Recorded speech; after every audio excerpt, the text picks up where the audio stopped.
مساء الخير. تعليقا على موضوع حصل كده من كام يوم، وهو المكالمة اللي حصلت ما بين باشمهندس طلعت والإعلامي عمرو أديب.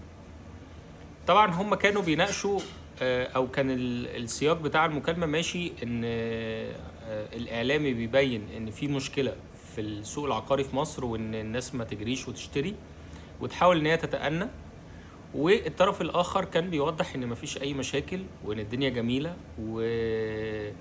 والسوق العقاري عندنا مفيش اي مشاكل والمبيعات ان النهارده بايع بمليار جنيه ومفيش اي مشاكل. انا حابب ان انا اوضح من وجهة نظري كواحد في السوق العقاري ومسوق ايه اللي احنا شفناه على مدار السنين القليله الاخيره. تمام كده. اول حاجه في 2022 لما حصل التعويم، الناس تدفعت او جريت على العقار كملاذ امن زيه زي الذهب. جريت اشترت، حطت مقدمات كتير في شركات كتير، وده نورمال وبيحصل في اي مكان. يعني انا مش بقول ان ده غلط او صح. حصل الموضوع ده في 2022 ولحد اخر 2023 ويمكن كمان اول 24. وقتها حصل تصحيح لسعر الدولار. لما حصل تصحيح في سعر الدولار في البنك، كان نزل من 72 في السوق السوداء. البنك عمل تعويم فوصل ل 45 جنيه. تمام. لما وصل ل 45 بدأ كل الأسواق أو كل المنتجات شهدت تخفيض.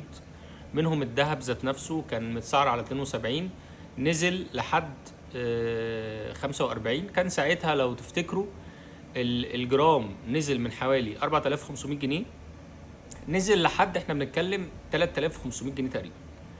فكل المنتجات بشكل عام حصل فيها تصحيح. طب ايه اللي حصل ساعتها ايه في العقارات؟ اللي حصل ساعتها ان المطورين كانوا باعوا باسعار في 2024 كانت الاسعار عليت قوي، بدات ان هي خلاص كله يسعر على 100 جنيه بناء ان الوضع الطبيعي خلاص اصبح ان الدولار رايح ل 100 جنيه. فكله سعر على 100 جنيه، فبالتالي الناس اشترت بالاسعار دي. المطور ساعتها او المطورين ما حبوش يخفضوا الاسعار، منها ان هي يحافظوا على الارباح بتاعتهم، ومنها ان هي كده كده خلاص عشان ما يزعلوش اللي اشترى ويحس ان هو ممكن فلوسه قلت او كده. لا، يعني فضلوا محافظين الى حد ما على الاسعار بتاعتهم. طبعا يعني السوق بشكل عام مفيش حاجه اسمها ان انت تعاند السوق، مفيش حاجه اسمها ان انت النهارده انا هحط سعر اللي انا عايزه وهعرف ان انا ابيع. لا، الناس اوتوماتيك عزفت عن الشراء العقارات الا اللي محتاج. يعني ساعتها اللي كان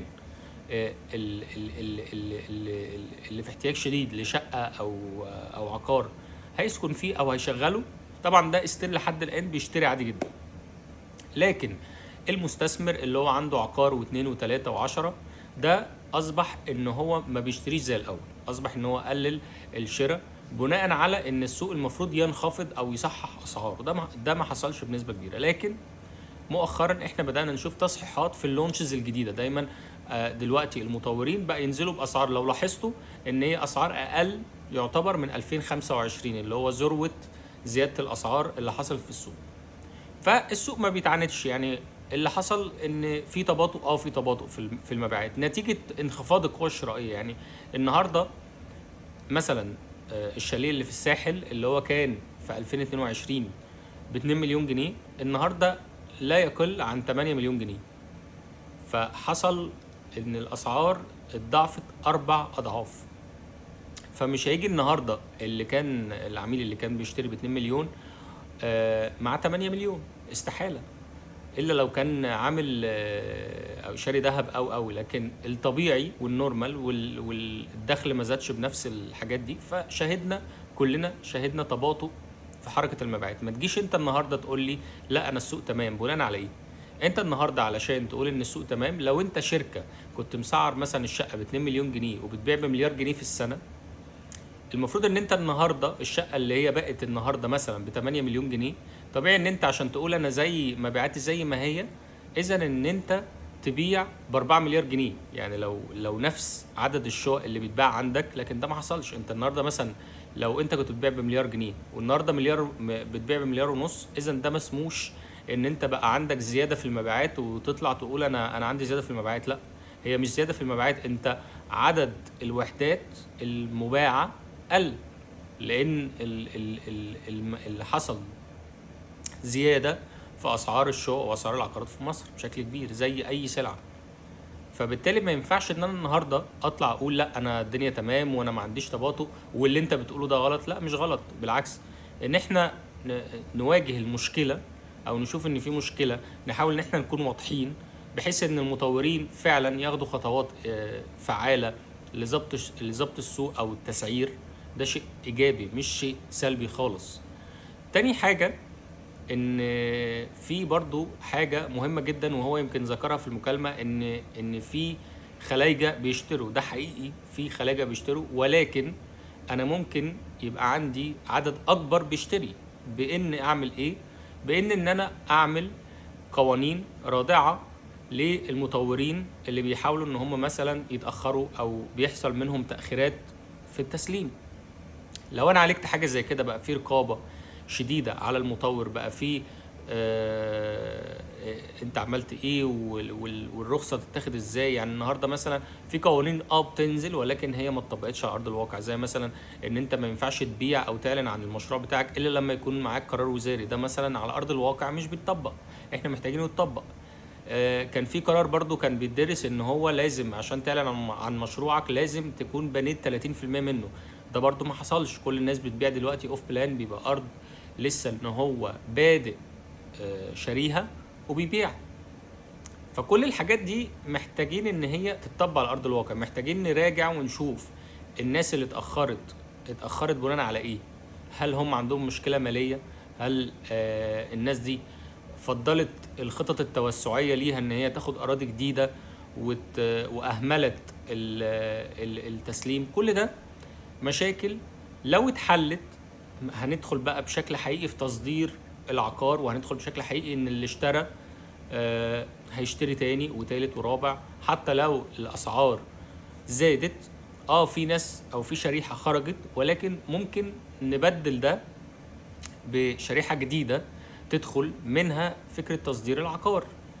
فما ينفعش ان احنا لازم بقى نبقى واضحين وصريحين ان لا، مشكلة العقار 1 2 3 وحلها 1 2 3. ده من وجهة نظري. فده كده كان تعليقا على بس المكالمة اللي حصلت دي، لان في ناس طلعت قالت مثلا باشمهندس بيتكلم صح، وفي ناس قالت لا الاعلامي عمرو اديب هو اللي بيتكلم صح. فانا وجهة نظري ان لا، في مشاكل، المشاكل دي ممكن حلها، ممكن نتداركها. وارد ان هي تحصل والسوق هياخد فتره. يعني النهارده مثلا احنا بنشوف ريسيل كتير مثلا في السوق، لان الناس اللي دخلت مش عارفه تخرج او مش عارفه تكمل في الاقساط، جزء كبير من الناس. ده هيتحل، بس هيتحل ازاي؟ هياخد وقت ان يحصل عمليه تسييل، ان هو يدخل عميل حقيقي يشتري واحده واحده العقار اللي اتباعت بنسب كبيره. هيدخل اللي عنده احتياج حقيقي وعنده امكانيه ان هو يكمل، هيدخل ويكمل في خطة الدفع اللي هي معمول عليه. هياخد وقت، لان ده ما كانش اول تعويم او اول تضخم في الاسعار حصل في مصر. في كذا تعويم حصل. فالفكرة ان هو مجرد وقت، ولكن علشان نعدي المرحلة دي سريعا ونعدي ونقدر ان احنا فعلا نوصل لتصدير العقار، لازم ان احنا نأمن اللي داخل يشتري عندك عقار، ونأمن له فكرة ان هو هيخرج منه ازاي وهيخرج فلوسه ازاي. كل ده لازم ان هي تبقى خطوات واضحة وحقيقية وحلول حقيقية نحطها ونمشي فيها.